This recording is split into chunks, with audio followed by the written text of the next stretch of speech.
If you believed that black holes represented the most terrifying phenomenon in the cosmos, or that the mysterious interstellar object 3I Atlas was the strangest visitor our solar system has ever received, I have to tell you something that might change your perspective entirely. The universe holds secrets far more profound than anything we have discussed before. There are phenomena out there that make even the most seasoned astronomers pause and reconsider everything they thought they understood about the nature of reality itself. Today, I'm going to introduce you to the true master of darkness in our universe, an entity so powerful, so incomprehensibly massive, that it devours black holes and entire galaxies as casually as you might brush dust from your shoulder, a force from which there is no escape, a gravitational monarch that commands the obedience of everything within its reach, including us. Everything in space, every star, every planet, every galaxy, every cluster of galaxies ultimately answers to a single entity. Scientists discovered it relatively recently in the grand timeline of astronomical research, and they gave it a name that barely hints at its true nature. They call it the Great Attractor. Welcome to Space Atlas. Before we dive into what this cosmic monster actually is, let me give you some sense of scale. Our galaxy, the Milky Way, contains somewhere between 200 and 400 billion stars. It spans 100,000 light-years from edge to edge. It has been forming and evolving for over 13 billion years. By any human measure, it is incomprehensibly vast. Next to the Great Attractor, our galaxy is nothing more than a grain of sand on an infinite beach, a speck of dust floating in a cathedral, an atom in the body of a giant. To understand how we discovered this cosmic leviathan, we need to travel back in time to an accidental discovery that would eventually reveal one of the universe's greatest mysteries. The year was 1965. Two radio astronomers named Arno Penzias and Robert Wilson were working with a large horn antenna at Bell Labs in New Jersey. They were trying to detect radio waves bounced off satellite balloons, but they kept picking up a persistent background noise that would not go away. They checked their equipment, they cleaned pigeon droppings from the antenna, they eliminated every possible source of interference they could think of. The noise remained. What they had stumbled upon, completely by accident, was the cosmic microwave background radiation, the oldest light in the universe, or more precisely, the thermal echo of the Big Bang itself. This faint glow permeates all of space, coming from every direction equally. It is the afterglow of creation, stretched and cooled over 13.8 billion years of cosmic expansion until it now registers as microwave radiation at a temperature of just 2.7 Kelvin, barely above absolute zero. This discovery was so significant that Penzias and Wilson would later receive the Nobel Prize for it. But the cosmic microwave background would reveal something even more startling in the decades that followed. By 1970, astrophysicists had begun assembling detailed thermal maps of this ancient radiation. According to the prevailing theory of cosmology, the temperature of the cosmic microwave background should be perfectly uniform, the same 2.7 Kelvin everywhere you look, an absolute and total calm reflecting the smooth, even expansion of the universe from its initial state. But when researchers took high-precision measurements, they found something that did not fit the model. In some areas of the sky, the radiation was slightly warmer, in others, slightly cooler. The differences were tiny, mere hundredths of a degree, but they were real and repeatable. Something was causing these variations, and for years nobody could explain what. The breakthrough came from a group of 7 astrophysicists whose bold approach to the problem earned them a nickname that has stuck ever since: the Seven Samurai. These researchers proposed an elegant explanation for the temperature variations. They suggested that the cosmic microwave background appears warmer in the direction our galaxy is moving toward and cooler in the direction we are moving away from.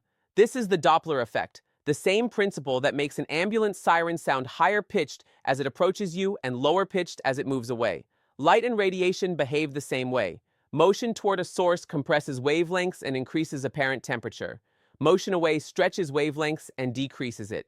But here is what made their announcement so controversial.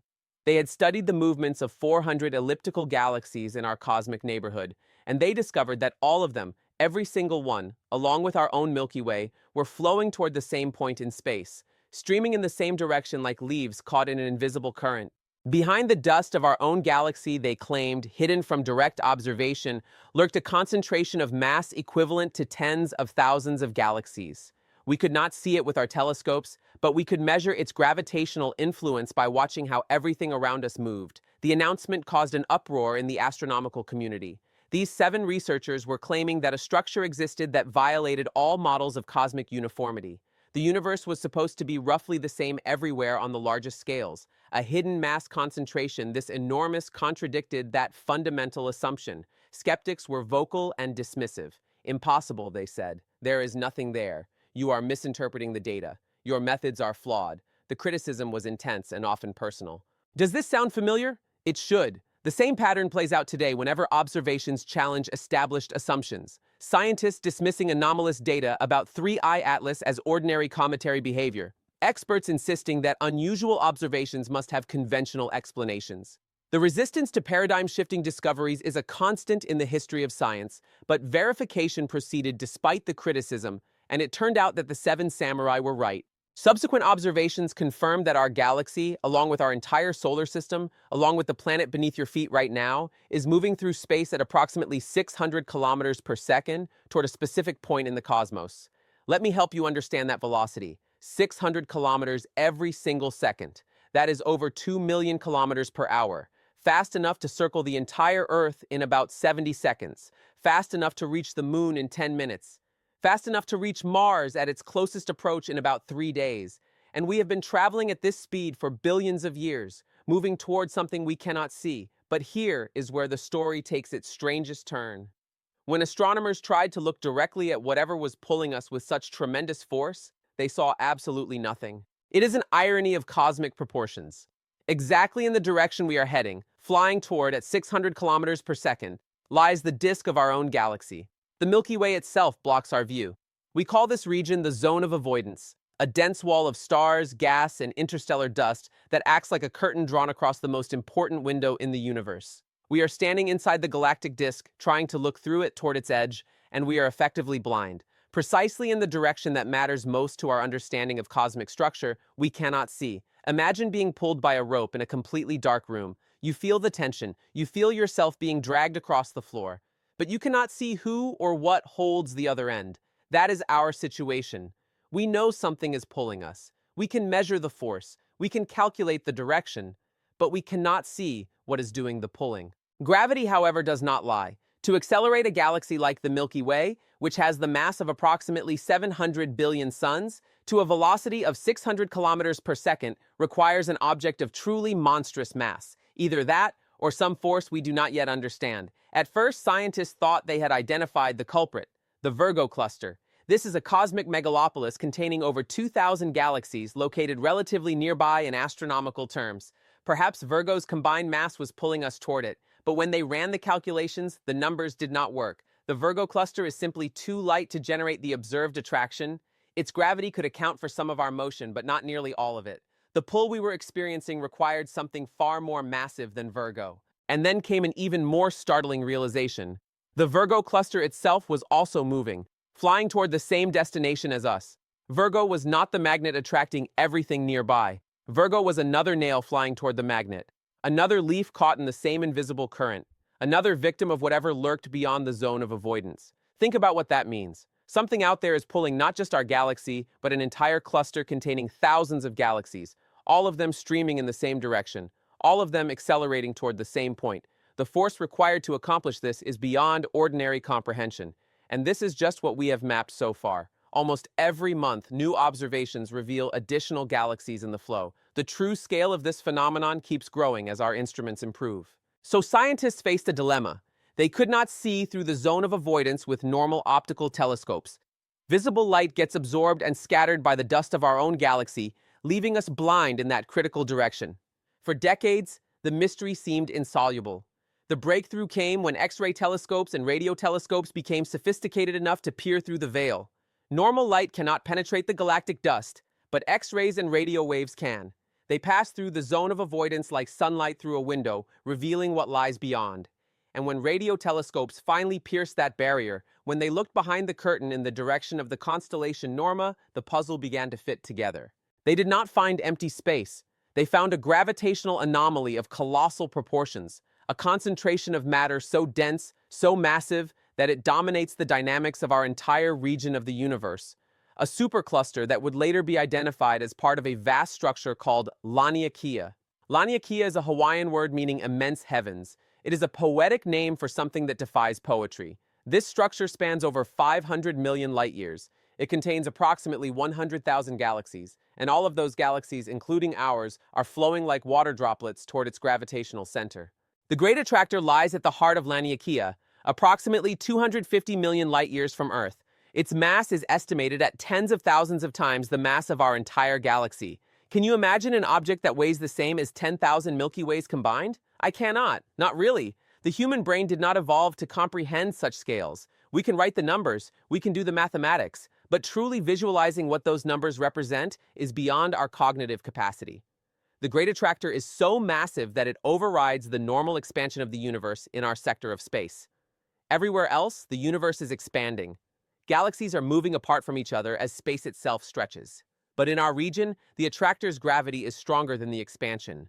We are being pulled inward faster than space is pushing us apart. This is not theory or speculation. It is mathematical inevitability. If you see the water of a river accelerating, you do not need to see the waterfall to know it is there just around the corner. We can measure our velocity. We can detect the temperature variations in the cosmic background radiation that reveal our motion. We can observe the movement of neighboring galaxies. All of it points toward the same conclusion. The Great Attractor exists, and we are falling toward it. Let me help you understand the structure of our cosmic neighborhood so you can appreciate our position in this grand flow. We are not alone in space. The Milky Way and the Andromeda Galaxy dance a gravitational waltz, approaching and retreating in complex orbital patterns. Along with several dozen smaller galaxies, we form what astronomers call the local group. This is our immediate cosmic family. But our local group is just a speck of dust falling toward the center of the Virgo cluster, that city of thousands of galaxies that we once thought might be pulling us. The Virgo cluster is itself part of an even larger structure called the Virgo supercluster. And here is where recent observations opened our eyes to the true scale of things. The Virgo supercluster is not a standalone structure. It is merely an arm, a branch, a small component of something unimaginably larger. Laniakea. Laniakea is not just a region of space. It is a flow, a gravitational river. And all the galaxies within it, like wood splinters caught in a current, are streaming toward a single point, toward the heart of the supercluster, toward the Norma cluster, toward the Great Attractor. The attractor is the coordinating point of our sector of the universe, the final destination of a route that was traced 13 billion years ago when the first density variations in the primordial universe began to grow under gravity's patient influence. Everything in Laniakea has been falling toward this point since the beginning of cosmic time, but perhaps you are thinking this is just an interesting astronomical curiosity, a large mass concentration pulling things toward it. Gravity doing what gravity does. What makes this so significant? What makes this the true Lord of Darkness in the universe? Let me show you what the Great Attractor does to galaxies that venture too close. There is a galaxy designated ESO 137-001. Remember that number. It is the name of a victim. This spiral galaxy, remarkably similar to our own Milky Way, had the misfortune of passing too close to the Great Attractor's zone of influence in the Norma cluster. The Hubble Space Telescope has photographed what is happening to it, and the images are haunting. We are not looking at a healthy galaxy, we are looking at remains, at wreckage, at the slowly dying corpse of what was once a vibrant stellar city containing hundreds of billions of stars. The Great Attractor is literally tearing ESO 137-001 apart. In the images, you can see long trails of gas being stripped from the galaxy. Streamers of matter pulled away from their home, stretching into space like the tentacles of a dying jellyfish. The galaxy's hydrogen, the fuel that stars need to form, is being stolen, ripped away by gravitational forces too powerful to resist. Without hydrogen, no new stars can form. The existing stars will burn through their fuel and die. No replacements will take their place. The galaxy becomes sterile. Star formation ceases. The lights slowly go out, one by one, over billions of years. What remains is a faint ghost, a shadow of what once was, floating in the darkness forever. This is not just gravitational attraction. This is a net that sucks life from everything that falls into it, a cosmic vampire feeding on galaxies. We are watching this process happen in real time. ESO 137-001 is being murdered by the Great Attractor, and we have front row seats to the execution. And here is the uncomfortable question that follows naturally from these observations. If the attractor does this to galaxies that approach it, what will it do to us when we get closer? But I still have not told you the most disturbing part of this story. I still have not revealed what the Great Attractor actually is, because the truth is we do not know. Scientists have tried to model the Great Attractor using the most powerful supercomputers available. They fed all known observational data into their equations. They calculated the gravitational effects of every galaxy and cluster they could detect in the relevant region. They ran simulation after simulation, trying to reproduce the observed motion of our cosmic neighborhood. And do you know what the computers produced? Error messages, data failures, results that did not match reality. The visible mass in the Norma cluster region is not enough. The stars and galaxies and gas clouds we can detect would generate enough gravitational pull to accelerate us to perhaps 100 or 200 kilometers per second. But we are moving at 600, 3 times faster than the visible mass can explain. The standard model is breaking down. The computer simulations say there must be 10 times more mass in the attractor region than what our instruments can see. But when we look, the mass is not there.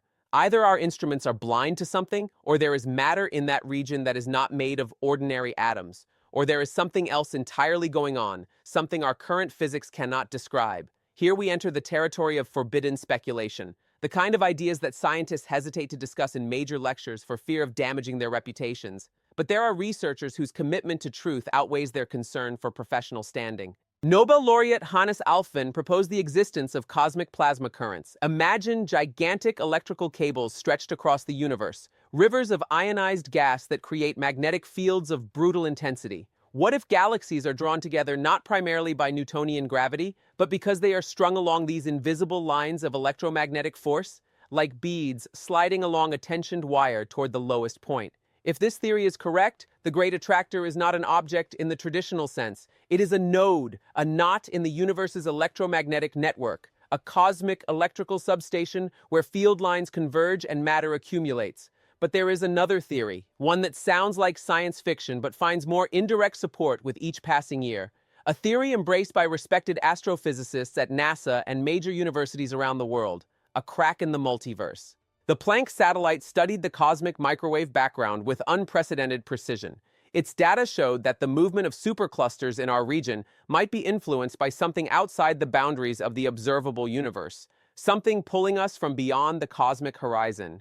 Scientists increasingly discuss the multiverse hypothesis, the idea that our universe is just one bubble floating in a foam of countless other bubbles. Other universes with their own physical laws, their own histories, their own realities. What if the Great Attractor is a point of contact, a place where the wall between universes has become thin, where the membrane separating our reality from another has weakened? Imagine you are in a submarine deep beneath the ocean. Suddenly a crack appears in the hull. Water rushes toward it with terrifying force, driven by the pressure differential between inside and outside. What if our universe is being sucked into an adjacent one? What if the Great Attractor is the drain through which our reality is slowly leaking? This would explain why we do not detect enough mass to account for the observed pull. The attraction would not be generated by mass in our universe. It would be generated by something in another universe, pulling matter toward the point where the two universes touch. We would be flying into a hole in the very fabric of existence. Now you want to know what this means for us, for Earth, for humanity. What risk do we actually face from this cosmic monster lurking beyond the zone of avoidance? Some astrophysicists offer reassurance. Paul Sutter and others argue that we will never actually reach the Great Attractor. Their reasoning involves dark energy, the mysterious force that is causing the expansion of the universe to accelerate. The argument goes like this: space itself is expanding, and that expansion is speeding up. Eventually, dark energy will push cosmic structures apart faster than gravity can pull them together. The bonds between superclusters will break. Laniakea will disintegrate. The Great Attractor will recede from us, carried away by expanding space, until it vanishes beyond the cosmic horizon forever. In this scenario, we are saved by cosmic inflation. The attractor cannot catch us because the space between us and it is growing faster than we can fall through it. How comforting is this? Well, first, even in this optimistic scenario, we are talking about timescales of billions of years. Cold comfort for minds that want to understand the truth now, in our lifetimes. Second, this scenario assumes dark energy remains constant. If the strength of dark energy changes over time, if it weakens, or if the multiverse crack theory is correct and the pull grows stronger, then no amount of cosmic expansion will save us. We will continue falling toward the attractor, accelerating as we go until we share the fate of ESO 137-001. And even if we escape the Great Attractor, another catastrophe awaits that no dark energy can prevent. Andromeda is coming. Our neighboring galaxy is approaching us at approximately 100 kilometers per second. The gravitational attraction between the Milky Way and Andromeda is so strong that the expansion of the universe is irrelevant at this scale. Space is expanding between distant galaxies, but Andromeda and the Milky Way are close enough that gravity wins. In approximately 4.5 billion years, the two galaxies will collide. Or, as astronomers elegantly phrase it, we will merge. But do not be fooled by the gentle terminology. A galactic merger is chaos. It is the complete restructuring of gravitational orbits, the disruption of billions of stellar systems. Our solar system could be flung to the outskirts of the newly combined galaxy, cast into the cold void between stars. Or we could fall inward toward the merged core, where gravitational tides and radiation would make survival impossible. What remains after the collision will be a single massive elliptical galaxy that astronomers have already named Milkomeda, or sometimes Lactomeda, a monster born from the destruction of two spiral galaxies. But that is a story for another time. Let us return to the Great Attractor. The claim that dark energy will save us is based on the assumption that dark energy's strength is constant, but we do not know that for certain. Dark energy remains one of the greatest mysteries in physics. We know it exists, we can measure its effects, but we do not understand what it is or why it has the strength it does.